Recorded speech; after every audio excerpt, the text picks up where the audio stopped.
Olá pessoal, hoje a nossa videoaula é sobre o tronco encefálico e o nosso cerebelo. Hoje vamos falar sobre essas duas regiões, tronco encefálico e cerebelo, onde muitas estruturas nós temos nessas regiões, muitas funções importantes saem dessas regiões, são consideradas regiões infratentoriais, ou seja, abaixo do telencéfalo e do nosso diencéfalo. Agora nós vamos visualizar as imagens e identificar a parte anatômica e algumas outras estruturas que fazem parte do nosso tronco encefálico.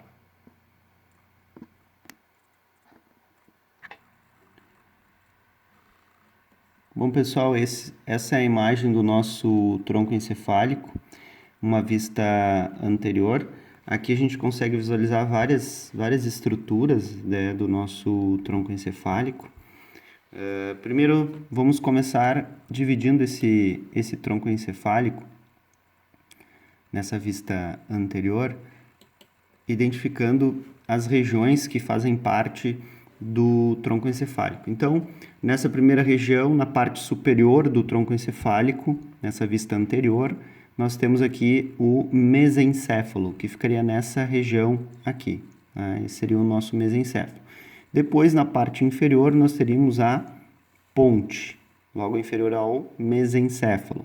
E depois o bulbo, nessa região aqui ficaria o bulbo. Então, mesencéfalo, ponte e bulbo. São as três partes do tronco encefálico. Mesencéfalo, ponte e bulbo. Bom, essa é a divisão anatômica do nosso tronco encefálico. E agora nós temos uma visualização de estruturas que fazem parte do mesencéfalo. Por exemplo, nessa região anterior do mesencéfalo, nós temos aqui, nessa região aqui, e aqui, desse outro lado aqui, o que nós temos são os chamados pedúnculos cerebrais, que é a parte que conecta aqui o mesencéfalo com o cérebro. No caso, que está na parte superior do mesencéfalo é o diencéfalo. Então, algumas informações ficam processadas, armazenadas no diencéfalo e outras vão para o córtex. Mas o que é importante? Esse pedúnculo cerebral é a região onde passam os chamados feixes córtico-espinhais. Na região do mesencéfalo é aqui que passam esses feixes córtico-espinhais, que vão em direção do córtex para a medula aqui embaixo. Então, aqui, nessa região, é o local onde passam esses feixes. Então, como é uma região de passagem de informação, ela tem como característica ser formada principalmente pela substância branca, que são os nossos axônios. Eles vão passar pelo pedúnculo cerebral, visto aqui na parte anterior. Tá? Então, o mesencéfalo ele pode ser visto através de um corte horizontal, mais ou menos nessa posição aqui, na região da caneta, pode ser feito um corte no mesencéfalo. E aí a gente visualiza, através desse corte horizontal, as estruturas internas, porque nós temos a formação de estruturas de acordo com a formação e a concentração de corpos de neurônios e de axônios. Cada região tem um nome específico do ponto de vista macroscópico. O tronco encefálico ele é muito importante no nosso organismo porque nele se concentram várias funções. Uma função vital que o que o tronco é responsável é o controle da nossa respiração.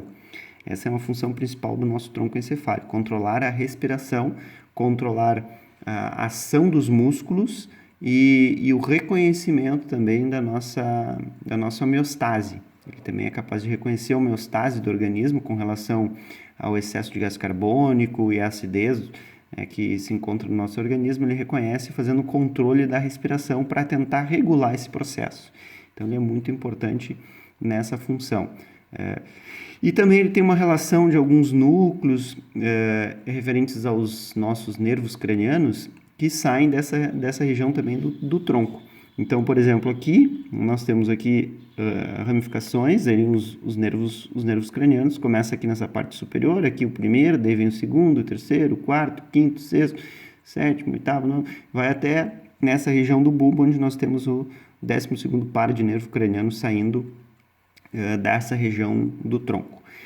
Do tronco encefálico, esses chamados nervos cranianos, num total de 12 pares de nervos cranianos, pelo menos uns 9 têm origem no tronco encefálico. Então, é uma região de muitas funções referente a esses nervos cranianos que têm funções importantes e que têm origem aqui, como a gente pode ver na imagem, o local onde eles saem do tronco. Bom, então, continuando sobre o tronco encefálico, nós temos uma vista que é uma vista através de um corte horizontal desse tronco, seria na região do mesencéfalo, e aí nós vamos ter estruturas. Então agora eu vou mudar a imagem, eu vou pegar uma vista inferior do telencéfalo, que foi utilizada para analisar os sulcos e os giros, e essa imagem, ela foi feito o corte exatamente aqui, na região do mesencéfalo. Então a gente usa a imagem da vista inferior para identificar as estruturas que se encontram através desse corte no nosso mesencéfalo. Então, agora a gente vai passar para a imagem. Bom, essa nossa imagem é uma imagem do Netter, é uma vista inferior do nosso telencéfalo, mas o que é importante para nós agora é esse corte que foi feito aqui, né, nessa região aqui do mesencéfalo. Tá? Vou aumentar a imagem aqui. Tá? Então, essa seria a região. E engraçado que essa região, com esse corte, nós vamos ter uma substância branca e uma substância cinzenta. E isso parece uma cara de um bicho com olhos, sobrancelhas, orelhas, uma boca. É muito semelhante a uma carinha de um animal que a gente pode identificar. Então, cada um acha parecido com um animal, né? Mas é uma curiosidade, né, com relação à formação da substância branca e da substância cinzenta. Mas vamos identificar aqui quais são essas estruturas que a gente visualiza. Primeiro, na parte que seria a parte anterior, que nós vimos na vista anterior aqui, nós temos o nosso pedúnculo cerebral, do lado direito e do lado esquerdo. Uma característica é a passagem aqui nessa região do pedúnculo cerebral, passagem dos chamados feixes córtico-espinhais. Os feixes córtico-espinhais, eles passam aqui no nosso pedúnculo. Logo na parte posterior ao pedúnculo, existe aqui uma substância cinzenta, onde nós temos corpos de neurônios aqui nessa região, como sendo uma cara, na carinha, né, de um animal, como se fosse as sobrancelhas, né, a gente poderia considerar assim. E essa região aqui é chamada de substância negra, ou nigra, substância nigra ou negra, seria essa região logo posterior ao nosso pedúnculo. Bom, e aí nós temos, vindo em direção anterior para posterior, outro núcleo aqui chamado núcleo rubro. É como se fossem os olhos dessa cara desse animal, ou seria um núcleo rubro.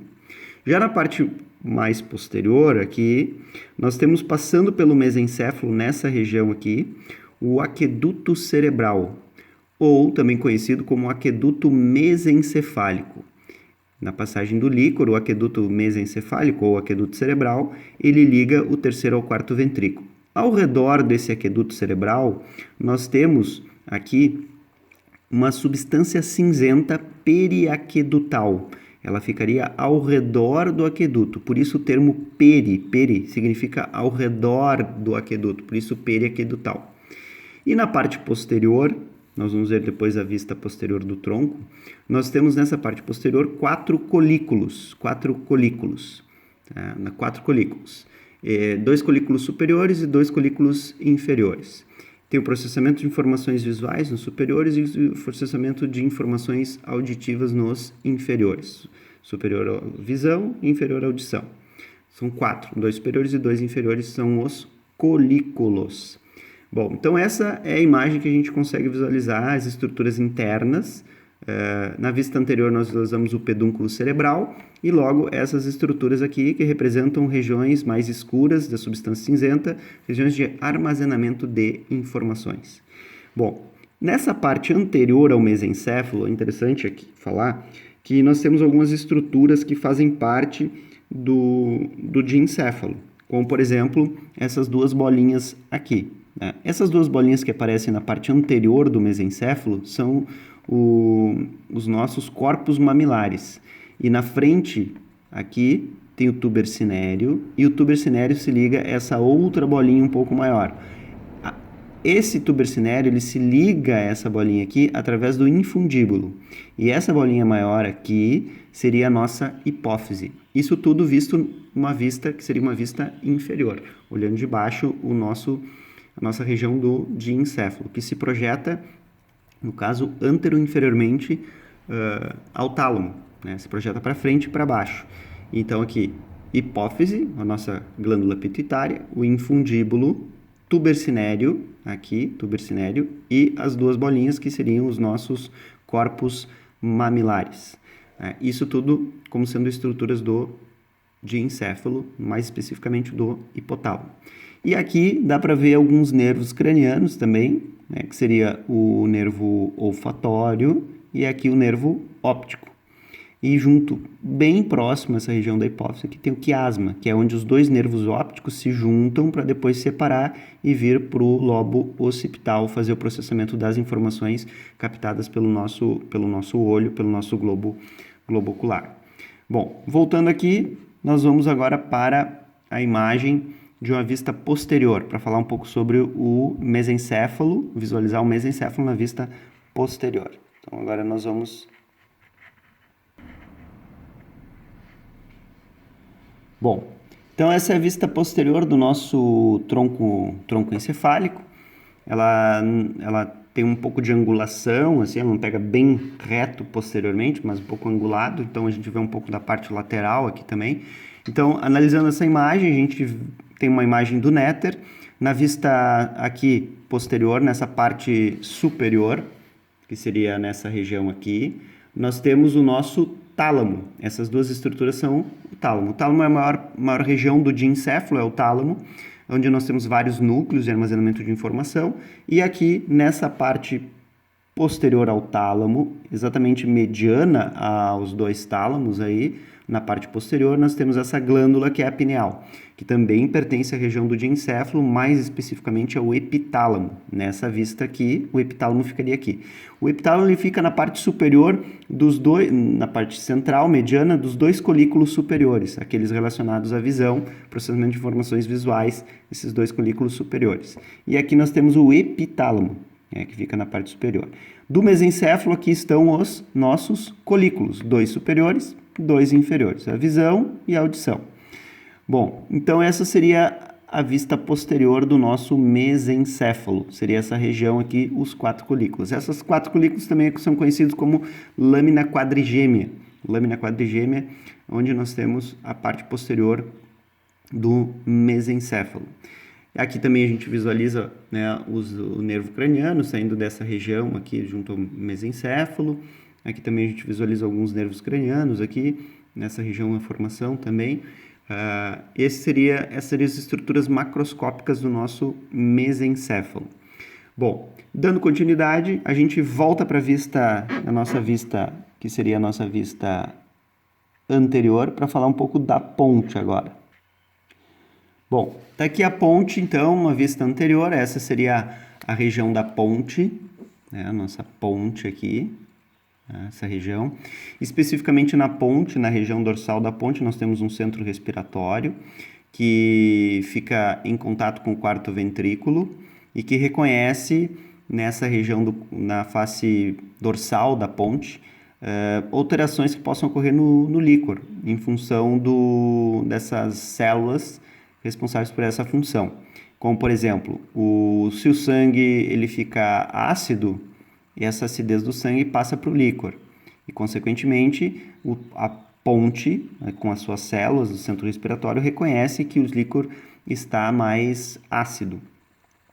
Assim como o gás carbônico, que também passa do sangue para o nosso líquor. O líquor circula nos ventrículos, chega na região do quarto ventrículo e existe esse feedback de reconhecimento de como está a situação no sangue que passa para o nosso líquor. Quando existe esse reconhecimento, a ponte manda uma ordem para o bulbo e o bulbo manda uma ordem para os músculos respiratórios. E isso faz com que a gente aumente a nossa frequência respiratória devido, por exemplo, a uma acidose, com o aumento do gás carbônico e aumento da acidez, a gente começa a respirar mais rápido, ou seja, aumenta a frequência respiratória para compensar através de uma eliminação do gás carbônico e uma diminuição da acidez no nosso sangue. Então, tudo é muito dinâmico, muito rápido e isso funciona automaticamente, né, nesse processo de aumentar a frequência para compensar uma alteração. Bom, macroscopicamente, então, analisando a ponte, que fica entre o mesencéfalo e o bulbo, nós temos na parte anterior um sulco, uma leve depressão na região da ponte, que é chamada de sulco basilar. Sulco basilar. E ele tem esse nome porque esse sulco se forma devido ao posicionamento de uma artéria, que começa e termina exatamente na frente da ponte, que é a artéria basilar. Daí o nome sulco basilar, que se formou já devido ao posicionamento da artéria na parte anterior. Ou seja, o sangue está subindo, ela começa aqui, na junção das duas artérias vertebrais, ela fica posicionada nessa região central mediana aqui da ponte anterior, e ela termina aqui, quando ela se divide nas artérias cerebrais posteriores. Então essa seria a parte da vascularização que nós vamos falar ainda. Bom, aqui nas regiões laterais da ponte o que nós temos são os nossos pedúnculos cerebelares. E aí é importante não confundir, porque no mesencéfalo nós temos os pedúnculos cerebrais que se ligam aqui ao cérebro, na parte superior. E os cerebelares, se ligam à ponte ao cerebelo, que está aqui. Desse lado aqui tem o cerebelo. Então, aqui é o pedúnculo cerebelar. Então, muitas informações chegam na ponte, saem da ponte, vão para o cerebelo, do cerebelo para a ponte, da ponte para o cerebelo. Então, esse seria o pedúnculo. Então, são dois, um do lado direito, outro do lado esquerdo. Eles fazem a ligação da ponte com o nosso cerebelo. Tá? E depois, no limite aqui, onde nós temos vários nervos cranianos saindo aqui dessa região, nós temos um sulco chamado de sulco bulbo pontino, aqui pontino de ponte e bulbo aqui na parte inferior, sulco bulbo pontino.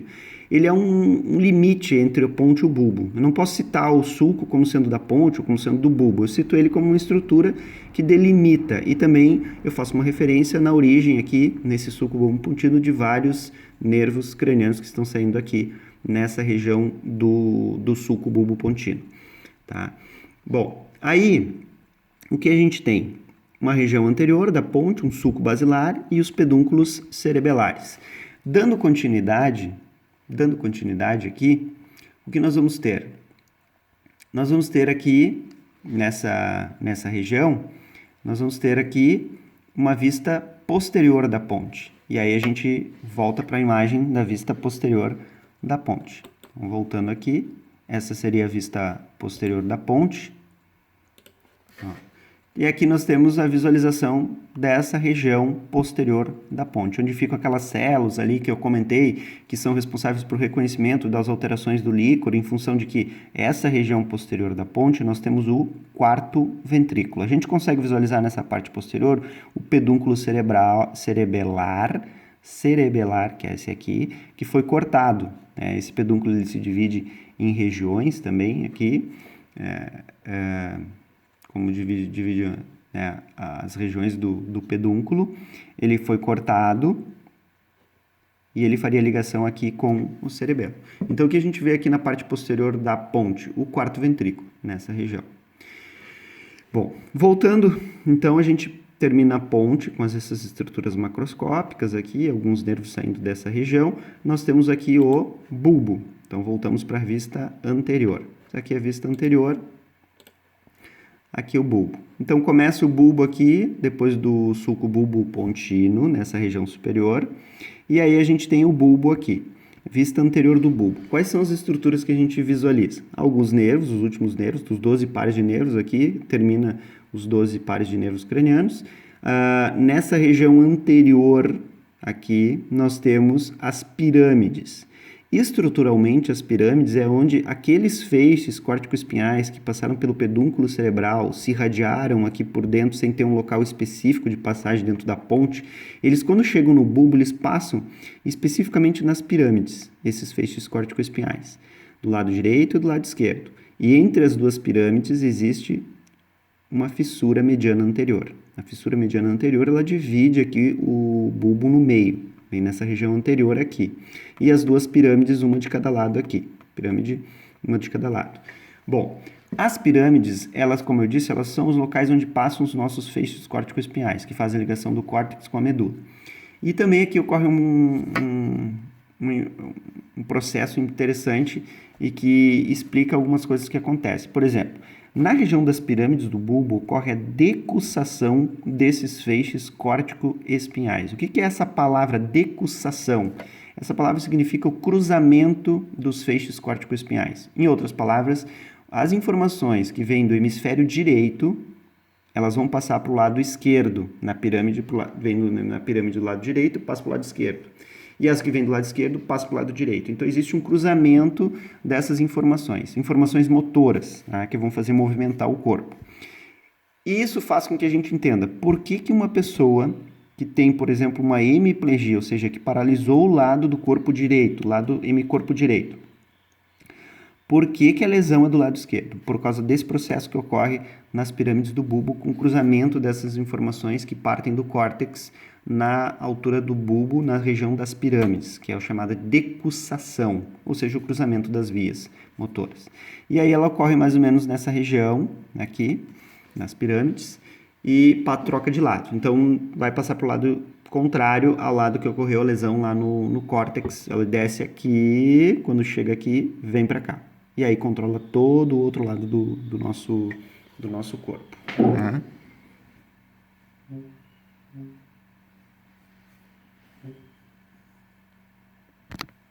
Bom, continuando aqui, o que a gente tem?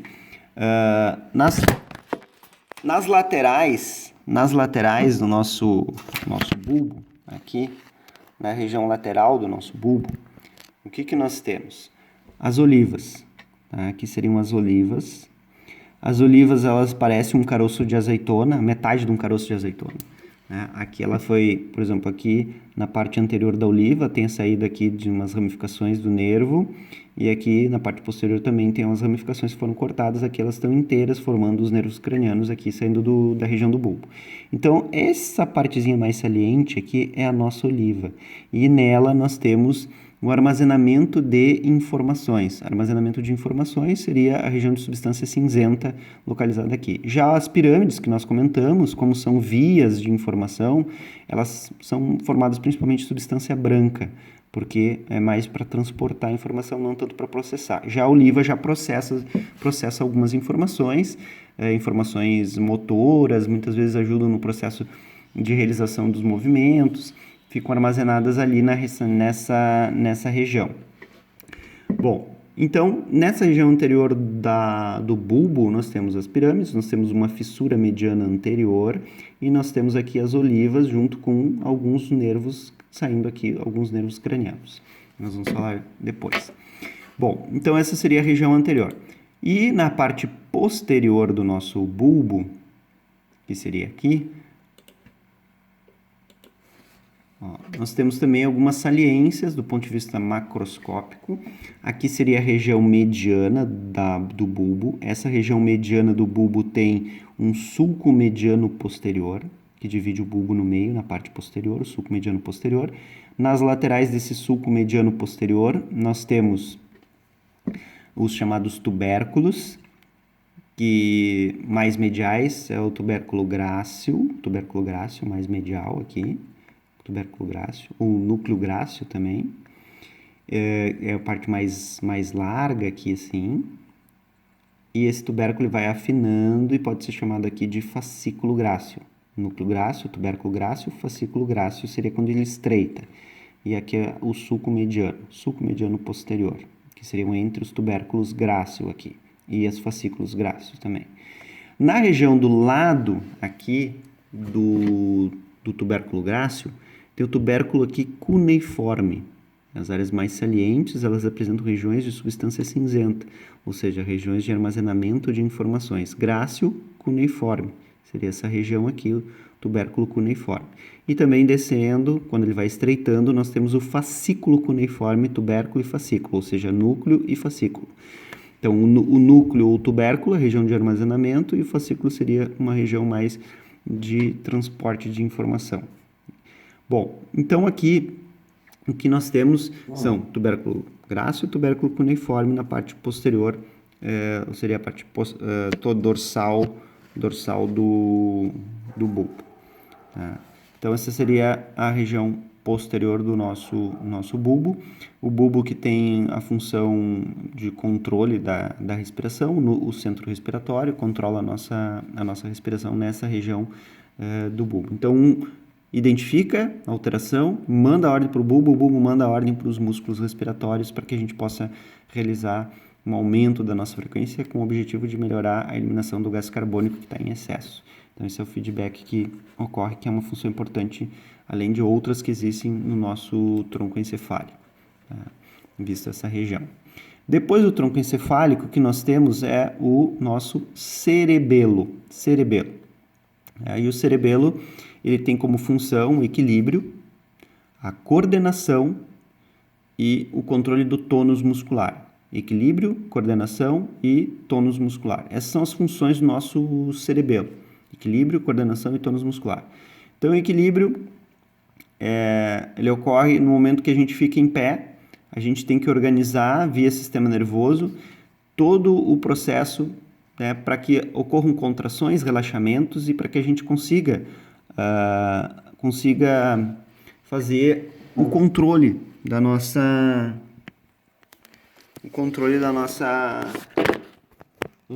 nosso corpo sobre a ação da gravidade. Então, a gente precisa ter esse controle para manter o nosso corpo sobre a ação da gravidade que mantém a gente, por exemplo, na posição em pé.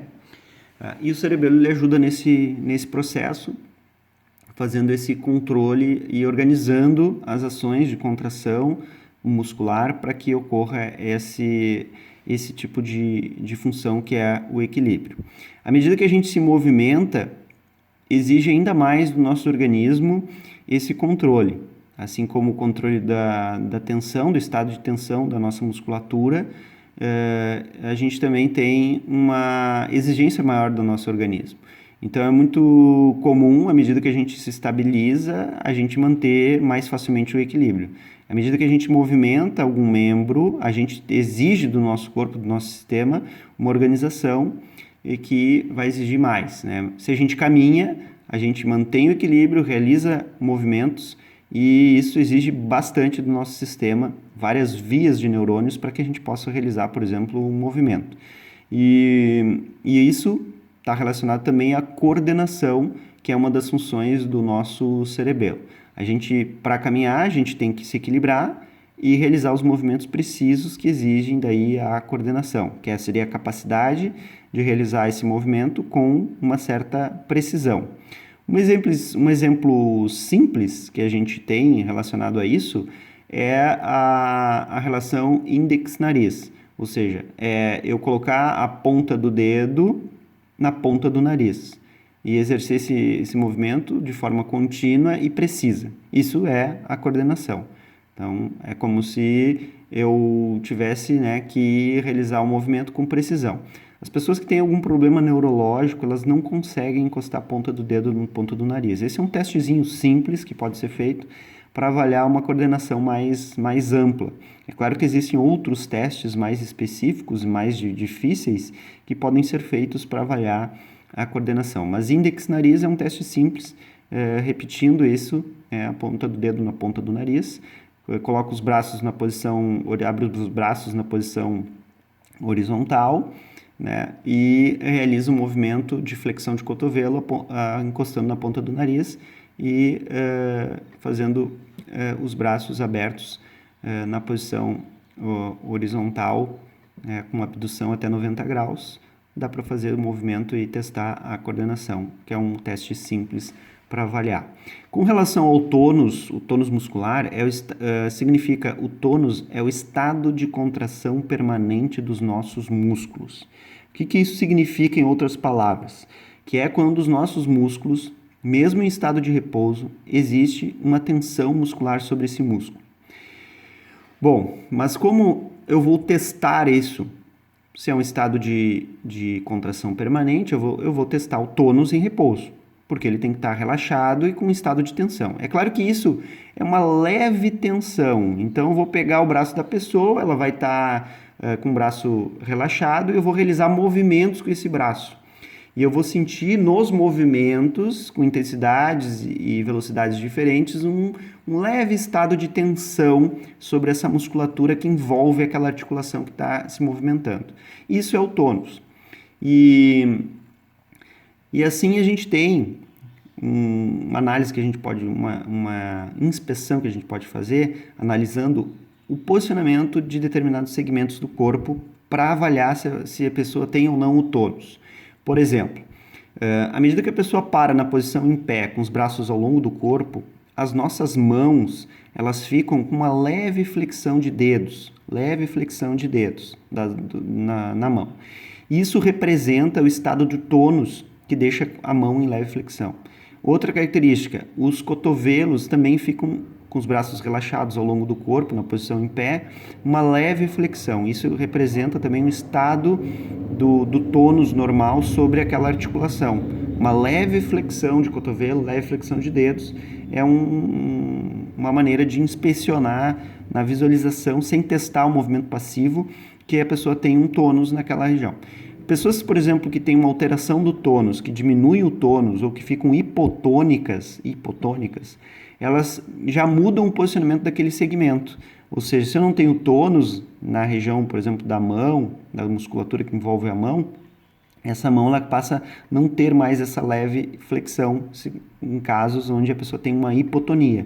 Então, os dedos acabam ficando numa posição neutra, mais retos, sem ter essa leve flexão de dedos em repouso.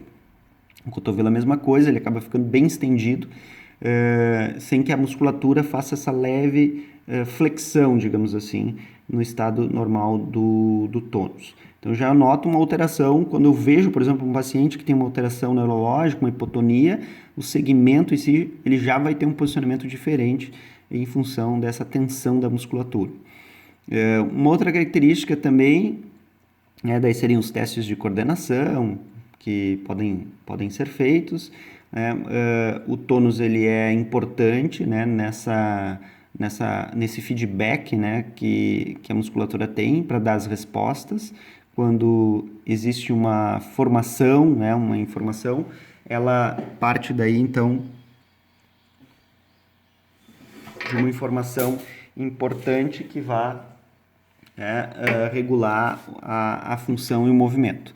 Então, o cerebelo ele tem essa característica do tônus, da coordenação e do equilíbrio na região. Existe uma curiosidade também relacionada à região do tônus, que é quando a pessoa tem uma lesão e afeta, por exemplo, a coordenação, o equilíbrio, a pessoa logo pensa, lesão no cerebelo. Não, nem sempre a lesão que afete coordenação, equilíbrio, tônus muscular, ela ocorre no cerebelo. Por quê? Porque todas as informações, elas passam pelo cerebelo e ele organiza essa informação. Pode acontecer isso se lesar o cerebelo? Pode. Mas se lesar o córtex, da onde vem a informação, essa informação não vai chegar no cerebelo e não vai conseguir organizar. Então, a pessoa pode ter todas essas características sem ter uma lesão, uma alteração no equilíbrio, alteração no tônus, alteração sem ter lesão no cerebelo. Tá? Então, isso é importante que se diga. Uma outra coisa interessante é todas essas alterações, tipo, a pessoa tem alteração no equilíbrio, a pessoa tem alteração no tônus muscular, tem alteração na coordenação, são características de uma pessoa alcoolizada. E, inclusive, até tem pessoas que têm lesão no cerebelo, elas caminham, elas tentam caminhar, aquelas que conseguem, como se fosse uma pessoa alcoolizada, né, que ingeriu uma determinada quantidade de álcool importante e que não consegue coordenar os movimentos, perde os reflexos. É bem parecido com uma pessoa que tem uma lesão no cerebelo. Então, tem histórias que dizem que tinha uma pessoa que tinha uma lesão no cerebelo e ela saía para caminhar sem ajuda e no momento que ela cai numa calçada, atravessando uma rua, ela não consegue mais levantar, porque para levantar a gente se utiliza de uma série de funções importantes e coordenadas para que a gente possa exercer contrações adequadas e manter o equilíbrio com coordenação. Se a gente não tem essa, a gente não consegue levantar. Isso é bem interessante também a gente analisar as crianças, né? Quando estão aprendendo e quando estão em processo de desenvolvimento do sistema nervoso, elas caem, levantam, engatinham, e tudo isso faz parte de um processo de aprendizagem e desenvolvimento do sistema nervoso para que a criança possa ter o equilíbrio. Se a pessoa tem uma lesão, ela volta a ser criança, em outras palavras, ela acaba tendo que reaprender tudo aquilo que ela aprendeu e mesmo até ativando outras vias neurológicas para poder conseguir um movimento funcional. Tá? Bom, continuando aqui, nós vamos passar então para uma imagem do cerebelo. O cerebelo ele pode ser dividido em hemisférios, de forma que a gente tem o hemisfério direito, numa vista, essa é uma vista superior, um corte horizontal, ou seja, como se nós estivéssemos vendo o cerebelo de cima, só que foi feito um corte horizontal, pegando a ponte e o cerebelo. Então aqui eu teria o hemisfério direito, do outro lado eu teria o hemisfério esquerdo, e no meio eu teria uma estrutura delimitadora que seria o vermes cerebelar. Então o vermes é uma estrutura mais saliente, recebe esse nome vermes porque lembra verme, em função dos anéis, aqui os anéisinhos que se formam, e ser uma estrutura mais saliente, parecendo um verme mesmo, por isso verme cerebelar. Fica na região mediana, dividindo os hemisférios direito e esquerdo. Aqui a gente pode ver através desse corte que existe a substância cinzenta e existe a substância branca do nosso cerebelo. Substância branca e substância cinzenta do cerebelo. Então a gente tem essas características aqui no cerebelo, né? Substância cinzenta e substância branca, assim como nós temos também em outras partes do nosso sistema nervoso. Então, nessa região da ponte, existem vias que conectam essas regiões aqui do córtex aqui, da região da substância cinzenta do cerebelo, ao ponte, e a ponte passam neurônios aqui que se ligam ao córtex, do córtex para a medula. Então, existe uma vias de comunicação do cerebelo através dos nossos pedúnculos cerebelares, que faz essa comunicação do cerebelo com a ponte e com o resto daí do nosso sistema nervoso. Então, primeira divisão do cerebelo, hemisférios, hemisfério direito e hemisfério esquerdo divididos pelo vermes. A outra divisão do nosso cerebelo, ela se dá através de lobos. Essa imagem é uma imagem do néter, é uma vista superior do cerebelo, onde nós teríamos aqui a parte anterior e aqui a parte posterior desse cerebelo. Anterior, posterior. Em vermelho, nós temos a divisão em lobos, ou seja, eu tenho aqui em vermelho o lobo anterior do cerebelo, porque aqui é a parte anterior, aqui ficaria a ponte, que foi retirado, em vermelho seria o lobo anterior, em verde seria o lobo posterior, que é o maior dos lobos do cerebelo. Nós teríamos aqui o hemisfério esquerdo e o hemisfério direito. O hemisfério esquerdo é desse lado e o hemisfério direito desse lado aqui. O verme seria essa estrutura saliente aqui, que divide os hemisférios, e as cores representam os lobos. Isso significa que em cada hemisfério eu vou ter o lobo anterior e posterior, do lado direito. O lobo anterior e posterior do lado direito e aqui o lado esquerdo. E aqui o vermes. Então, isso tudo é o lobo anterior, em vermelho. Em verde, lobo posterior. Existe uma fissura que fica entre o lobo anterior e o lobo posterior, que é a chamada fissura prima. Fissura prima, ela divide o lobo anterior do lobo posterior. A fissura prima vai fazer essa divisão entre o lobo anterior e o lobo posterior. E aí nós temos os dois lobos nessa vista, que seria a vista superior.